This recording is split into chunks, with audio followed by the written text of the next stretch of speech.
শুক্তো রান্না বসিয়ে দিয়েছি। কড়াইতে 1 কিলো তেল দিয়েছি। 1 কিলো তেলে 500 লোকের শুক্তো রান্না হবে। শুক্তোর সবজি ভাজা হয়ে গেছে। এদিকে কাতলা মাছ চলে এসছে। কাতলা মাছে লবণ হলুদ মাখানো হচ্ছে। কড়াইতে তেল দেওয়া হয়েছে, এখানে ভাজা হবে। আর এদিকে গরম জল হচ্ছে, এই গরম জল শুক্তোতে দিয়ে দেবো।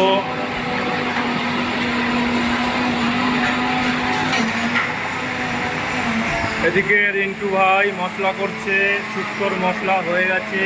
চালমগজ পোস্ত বাটা, সর্ষে বাটা, আদা বাটা, ওদিকে পেঁয়াজ বাটা, মশলা হয়ে গেছে। এদিকে লঙ্কা বাটা হচ্ছে। এখন শুক্তো বসিয়ে দেওয়া হবে রান্না। তেল গরম হয়ে গেছে, শুকনো লঙ্কা দিয়ে দিচ্ছি ফোড়নে। পাঁচফোড়ন দিয়ে দিলাম, উচ্ছে দিয়ে দিয়েছি। উচ্ছেটাকে ভালো করে একটু ভেজে নেব। উচ্ছে ভাজা হয়ে গেছে, এখন সজনে ডাঁটা দিয়ে দিচ্ছি। এবার জল দিয়ে দেবো। জল দিয়ে দিচ্ছি। আমল দুধ দিয়ে দিচ্ছি, 1 কিলো আমল স্প্রে দিয়ে দিচ্ছি। শুক্তোতে দুধ যায়। চালমগজ পোস্ত বাটা দিয়ে দিচ্ছি। এবার সর্ষে বাটা দিয়ে দেবো। সর্ষে বাটা দিয়ে দিচ্ছি,